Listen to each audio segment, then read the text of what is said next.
တော်လန်ရေးဆိုတာငါတိတဲ့တော်လန်ရေးဆိုတာအာနာသိစကဆောက်ကြည်နေလို့ငါတို့လောမြောင်နေမျိုးကိုရောက်လာတယ်ငါတို့ဟိုဖြစ်တာလေးနဲ့ရှိတာလေးနဲ့ဆင်ပြေလို့နေထိုင်ကြတယ်ငါတို့ပြည်သူတွေလူတန်းတဲ့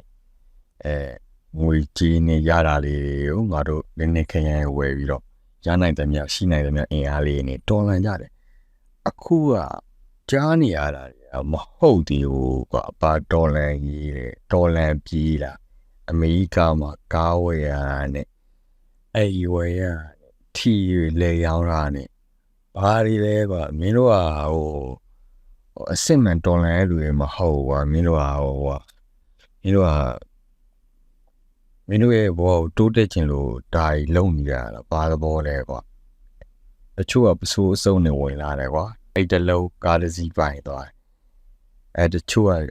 ခြေထောက်တစ်စုံနဲ့ဝင်လာတယ်ခြိုင်းထောက်တစ်ခုပို့ပါသွားတယ်ငါတို့အဓိကဝင်ပါမလားပါဝင်မလားကိုယ်တိုင်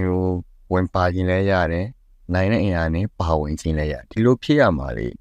အခုကကြတော့တော်လန်ရေးမောတော်လန်ပြီးဖြစ်ကုန်ကားဝယ်တာတို့အိမ်ဝယ်တာတို့လူငွေတွေလဲရောစရင်အလွဲမှလောက်တာဘာလို့မှစား